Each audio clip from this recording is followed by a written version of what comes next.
अमीर वर्सेस गरीब बहू की छठ पूजा। सलोनी, मेरी बात सुनो। मैं सुजाता के बेटे के तिलक में जा रही हूँ। मुझे आने में देरी हो जाएगी। ठीक है माँ जी, आप जाइए और आराम से फंक्शन अटेंड कीजिए। लीलावती अपने घर से निकल जाती है। लीलावती की दो बहू थी, जिसमें से एक बहुत ज्यादा अमीर थी तो वहीं दूसरी बहुत ही गरीब थी। इसी के चलते अमीर बहू घर का एक भी काम नहीं करती थी। सुनो अलीशा, मैं किचन संभाल रही हूँ, इतने में तुम घर की साफ सफाई ही कर लो। जेठानी जी, लगता है बार बार भूल जाती हो कि मैं कितनी अमीर हूँ। जब मायके में नहीं किया तो ससुराल में कैसे कर लूंगी।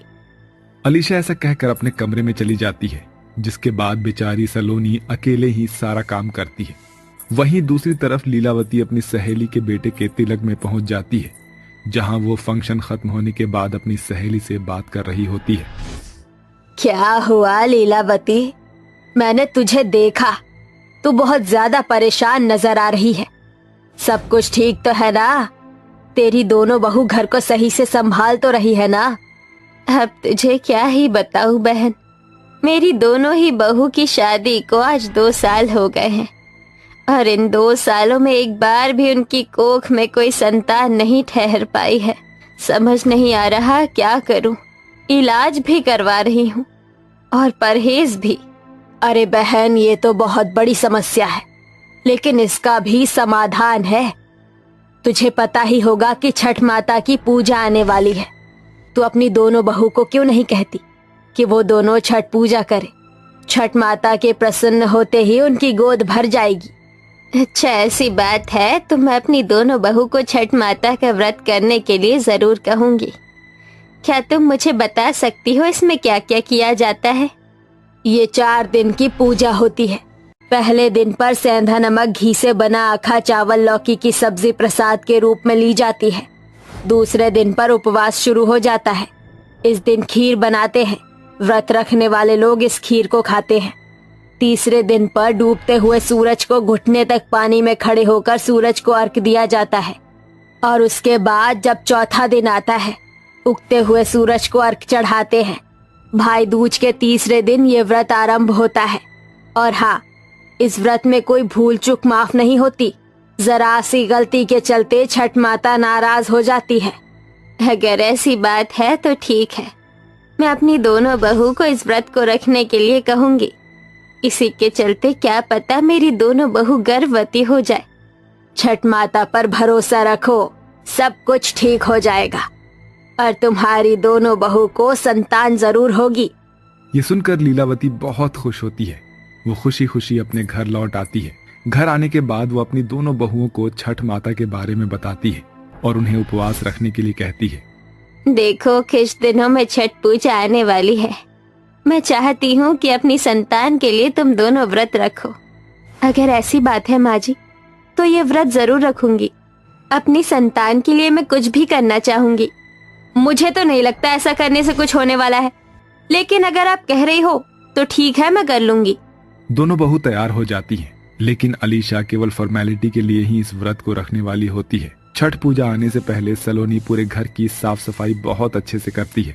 वहीं लीलावती दोनों बहुओं के लिए नए वस्त्र, नए बर्तन, जिसमें छठ माता का भोग बनाना होता है, और कई सारे फ्रूट्स और बाकी पूजा की सारी सामग्री भी लेकर आती है। आज छठ पूजा का पहला दिन है, इसलिए मैंने तुम दोनों के लिए सेंधा नमक घी से बना आखा चावल और लौकी की सब्जी प्रसाद के तौर पर बनाई है। ये लो, इसे खा लो।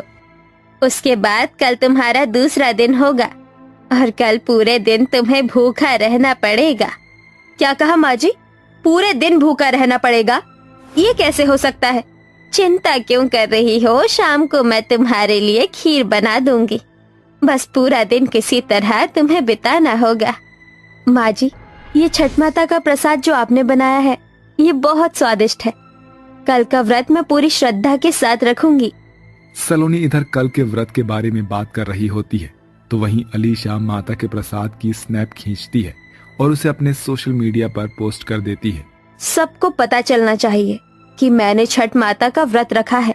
सब लोग शॉक हो जाएंगे और ढेर सारे लाइक, कमेंट और फॉलो भी करेंगे।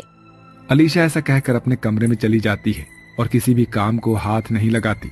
वहीं बेचारी सलोनी चुपचाप घर के सारे काम करती है और अगले दिन वो छठ पूजा का व्रत रखती है। दोनों बहू पूरे दिन भूखी प्यासी रहकर छठ माता का व्रत रखती हैं और रात को लीलावती उनके लिए खीर बनाकर देती है। खीर खाते हुए अलीशा कहती है, दाने दाने पर लिखा है खाने वाले का नाम। इस खाने के लिए मैं पूरे दिन तरसती हूँ। एक छोटा सा व्लॉग तो बनाना बनता ही है। अलीशा स्नैपचैट निकालकर व्लॉग बनाती है और उसे भी पोस्ट कर देती है। अलीशा जरा भी छठ पूजा के लिए सीरियस नहीं होती। अगले दिन फिर से उन्हें पूरे दिन भूखा प्यासा रहना पड़ता है और शाम को डूबते हुए सूरज को पानी में खड़े होकर अर्घ देने की बारी जब आती है तो कई घंटे तक सलोनी ठंडे पानी में खड़ी रहती है। वहीं अलीशा ने अपने शरीर पर एक गर्म स्किन कलर की बॉडी फिटेड पहनी होती है, जिससे उसे पानी में खड़े होने में जरा भी ठंड नहीं लगती और वो आराम से पूजा कर रही होती है। अच्छा हुआ मैंने सही समय पर ये गर्म बॉडी स्किनी ऑर्डर कर दी थी। इससे तो किसी को पता ही नहीं चल रहा कि मैंने अंदर गर्म कुछ पहना हुआ है। अब तो मुझे जरा भी ठंड नहीं लग रही। अलीशा बहुत ही ज्यादा चालाकी से व्रत रख रही होती है। उसे किसी भी चीज की परवाह ही नहीं होती है। तो वहीं सलोनी छोटी सी छोटी रस्म को बहुत सावधानी से निभाती है, जिससे उसे कोई भी भूल चूक ना हो। अगले दिन सुबह सुबह उगते हुए सूरज को अर्घ देने दोनों बहू घाट पर पहुंच जाती है और घुटने तक भरे हुए पानी में खड़े होकर अर्घ दे रही होती है। लेकिन अचानक से अलीशा के हाथ पर कुछ कीड़ा चलने लगता है और वो घबरा जाती है। माँ जी, माँ जी, माँ जी, ये देखो ना, ये क्या हो गया है? ये मेरे हाथों पर क्या आ गया है? अलीशा के ऐसा कहते ही लीलावती उसके पास आती है और उसके हाथ पैर से कीड़े हटाने लगती है। उसके हाथ पर हाथ फेरते ही लीलावती को पता चल जाता है कि ठंड से बचने के लिए उसने अपने शरीर पर कुछ पहना है। ये क्या बहू, तुमने ये क्यों पहना है? अरे यहाँ लोग मन और श्रद्धा के साथ आते हैं। बेचारी सलोनी को देखो, वो कितनी देर से घाट के अंदर ठंडे पानी में खड़ी है और तुम्हें कुछ ज्यादा ही ठंड लग रही है। लीलावती को डांटते हुए वहाँ पर औरतें सुन लेती है, जिसके चलते वो अलीशा से कहती हैं, कैसी औरत है, हम इतनी उम्र में आने के बाद भी यहाँ पानी में खड़े हैं और इसे कुछ ज्यादा ही ठंड लग रही है। भला इस तरह छठ माता का कोई अपमान करता है क्या? छठ माता नाराज हो गई तो जिंदगी भर संतान से परेशान रह जाएगी। अब कौन ही समझाए ना आजकल की लड़कियों को। सबकी बातें सुनने के बाद अलीशा घाट से बाहर निकल जाती है और वहीं सलोनी अपनी पूरी पूजा संपन्न करके घाट से बाहर आती है। इस तरह दोनों बहुओं की छठ पूजा संपन्न हो जाती है, जिसके 1 महीने बाद ही सलोनी गर्भवती हो जाती है। आपकी बहू गर्भवती है। आपके घर में एक नन्हा मुन्ना मेहमान आने वाला है। मुबारक हो, आप दादी बनने वाली हो। ये सुनते ही लीलावती बहुत खुश हो जाती है और खुशी के साथ साथ उसे अपनी छोटी बहू का दुख भी होता है। वहीं अलीशा जब इस बारे में सुनती है तो उसे अपनी गलती का एहसास होता है और वो रोते हुए अपनी सास से कहती है, गलती हो गई माँ जी। अगर मैंने आपकी बात मानकर पूरी श्रद्धा के साथ छठ पूजा की होती तो शायद आज मैं भी गर्भवती हो जाती। मुझे ऐसा नहीं करना चाहिए था। कोई बात नहीं बहू, गलती तो इंसान से ही होती है और गलतियों से ही इंसान सीखता है। अब तुम्हें अपनी गलती का पछतावा है। अपनी गलती की माफी मांगने के लिए अगले साल तुम छठ पूजा श्रद्धा और मन से करना। देखना, तुम्हारी भी सूनी कोख भर जाएगी। लीलावती अपनी बहू को सहानुभूति दे देती है। ऐसे ही धीरे धीरे 9 महीने बीत जाते हैं और सलोनी एक बहुत ही प्यारे बेटे को जन्म देती है। अगली बार जब छठ पूजा आती है तो अलीशा अपने मन से पूरी श्रद्धा और भावनाओं के साथ छठ पूजा का व्रत रखती है और किसी भी चीज की भूल चूक नहीं होने देती। जिसके बाद कुछ ही समय में वो भी गर्भवती हो जाती है और एक बच्चे को जन्म देती है। अब हर साल दोनों बहू छठ पूजा का व्रत रखती हैं और खुशी खुशी रहने लगती। बस बस, सारी सफाई हो गई है, बाहर और झाड़ू लगा देती हूँ।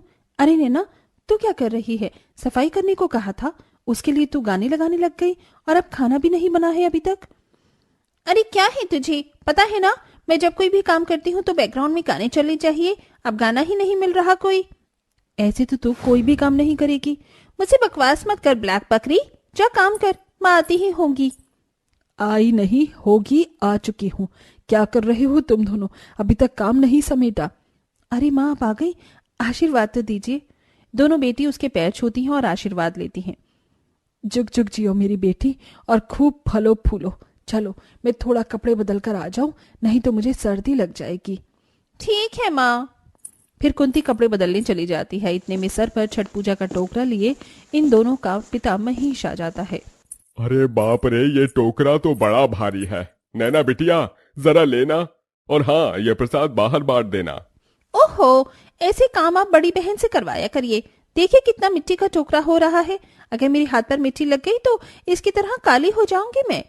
चुप कर बदमाश, अपनी बड़ी बहन के लिए कोई ऐसे बोलता है क्या? वैसे तुम दोनों का रिश्ता आया है। क्या सच में पिताजी? अच्छा, तो मेरा ससुराल अमीर तो है ना? पैसे वैसे हैं उन पर या नहीं? चुप कर पागल, तू हमेशा पैसों की ही बात करती रहती है। हाँ, तेरे ससुराल वाले बहुत पैसे वाले हैं, पर ऐश्वर्या बेटी, तेरा ससुराल थोड़ा गरीब है। तू रह लेगी ना? कोई बात नहीं पिताजी, रिश्तों में बस प्यार होना चाहिए। मेरा पति बस मेरा ख्याल रखे और मुझे कुछ नहीं चाहिए। जुग जुग जियो मेरी बेटी। इसका मतलब मेरे ससुराल वाले अमीर हैं, तो वहां पर वॉशिंग मशीन, बड़े बड़े कमरे, मिक्सी। वाओ, अब मुझे अपने गरीब घर की तरह नहीं रहना पड़ेगा वहां पर। लेकिन ऐश्वर्या बहन तो गरीब में ही दिन काटेगी और इतनी महंगी साड़ी भी नहीं पहन पाएगी। बहन, भगवान जी मुझे जो भी जैसा भी देंगे मैं वैसे ही रह लूंगी। अगले महीने में गोरी बहन की शादी अमीर ससुराल में ध्रुव के साथ हो जाती है और काली बहन की शादी गरीब ससुराल में सचिन के साथ हो जाती है। दोनों अपने ससुराल में बहुत खुशी से रह रही थी, पर एक दिन अचानक से ऐश्वर्या के पति सचिन का एक्सीडेंट हो जाता है, जिस वजह से वो पैरालाइज हो जाता है। ये सुनकर ऐश्वर्या के पैरों तले जमीन खिसक जाती है। नहीं नहीं डॉक्टर साहब, आप झूठ बोल रहे हो। आप ऐसा मत कहिए। मेरे पति को ठीक कर दीजिए, उन्हें कुछ नहीं हुआ। बोलिए ना आप तो किसी को भी ठीक कर सकते हैं, तो मेरे पति को भी कर दीजिए। उन्हें लकवा नहीं मार सकता। देखिए, समझने की कोशिश कीजिए। एक्सीडेंट की वजह से उनके हाथ पैरों की नसें ब्लॉक हो गई हैं। हो सकता है धीरे धीरे वो खुल जाएं और आपके पति ठीक हो जाएं। अभी रेस्ट लीजिए, लेकिन बाद में एक्सरसाइज करवाइएगा। ये लीजिए दवाई का पर्चा। हे भगवान, मैं इतनी महंगी दवाई कहाँ से लेकर आऊंगी? मेरे घर का खर्चा कैसे चलेगा? कुछ दिन गुजरते हैं। धीरे धीरे ऐश्वर्या के घर के खर्चे के पैसे भी खत्म हो चुके थे और वो अपने पति से कहती है, अजी ये सूप जल्दी से पी लीजिए, फिर मुझे बाहर भी जाना है काम की तलाश में। मुझे माफ कर दो ऐश्वर्या, मेरी वजह से तुम्हें बाहर जाना पड़ेगा। मेरी हालत ऐसी हो गई है कि मेरा खुद से पानी पीना भी दुश्वार हो गया है। भगवान ने ऐसी सजा क्यों दी मुझे? कैसा पति हूं मैं? पैसे कमाने के लिए तुम्हें बाहर जाना पड़ेगा। कोई बात नहीं है जी, ये तो मेरा पत्नी धर्म है जो मुझे निभाना ही चाहिए। आपने भी तो कितना कुछ किया है मेरे लिए। सचिन को खाना खिलाने के बाद ऐश्वर्या काम की तलाश में चली जाती है, जहां उसे कोई भी काम नहीं मिलता। ऐसे ही उसकी नजर बाजार में पड़ती है, जहां छठ पूजा की रौनक लगी थी। अरे, मैं तो भूल ही गई थी कि अगले हफ्ते ही छठ पूजा है। क्यों ना मैं बांस की टोकरियां ही बनाकर बेच लूं। कुछ तो पैसे आएंगे, जिससे मैं पूजा का सामान भी ले आऊंगी, छठ पूजा का व्रत भी कर लूंगी। ऐसा कहकर ऐश्वर्या जंगल की ओर बांस इकट्ठे करने चली जाती है और अगले दिन से बांस की टोकरियां बना बना कर बाजार में बेचने लगती है।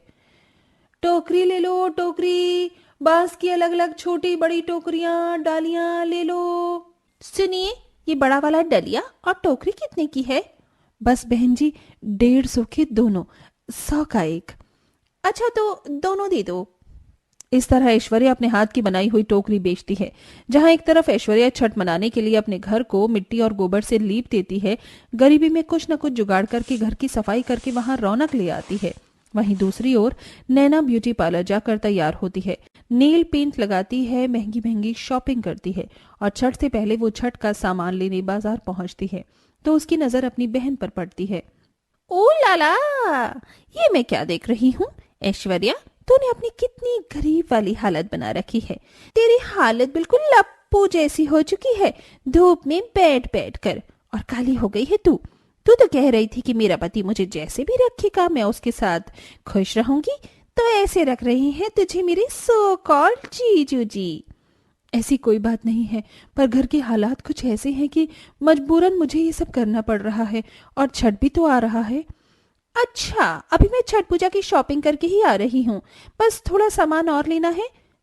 ये देख, अपने लिए बनारसी और कढ़ाई दोनों साड़ी लेकर आई हूँ, जो मन करेगा वही पहन लूंगी। और ये देख, कल्याण ज्वेलर का महंगा सा सेट। तूने तो कभी इतना महंगा महंगा देखा ही नहीं होगा सामान। जब नसीब में नहीं है तो क्या देखना, तू मुझसे सामान ले ले। अरे नहीं नहीं, तेरी टोकरियां तो बड़ी लो क्वालिटी की हैं, अजीब सी और इतनी सुंदर भी नहीं है। वहाँ सामने देख कितनी बढ़िया बढ़िया टोकरी हैं, मैं तो वहीं से लेने जा रही हूँ। अच्छा मैं चलती हूँ। अरे अरे ड्राइवर, मेरे हाथ में बहुत सामान है, जरा इसे उठा कर रख लो। फिर उसका ड्राइवर सारे तोहफे उसकी कार में रख देता है और जानबूझकर नैना अपनी बहन के सामने दूसरी दुकान से महंगा छठ पूजा का सामान, टोकरी वगैरह खरीद कर चली जाती है। हे छठी मैया, मैं अपनी छठ पूजा का व्रत कैसे पूरा करूंगी? मेरे पास तो कोई सामान भी नहीं है। अब आप ही मेरी मदद कीजिए, मेरे पति को जल्दी से ठीक कर दीजिए बस। फिर 2-3 दिन में उसकी टोकरी की अच्छे से बिक्री हो जाती है, जिससे उसे थोड़े पैसे मिल जाते हैं।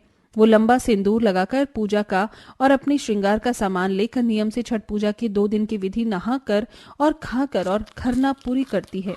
फिर शाम को दोनों बहनें छठ पूजा के घाट पर पहुंचती हैं, जहां नैना ऐश्वर्या को कहती है, ओह मेरी काली कलौटी बहन, ये वीआईपी घाट है, तो दूसरी तरफ जाना।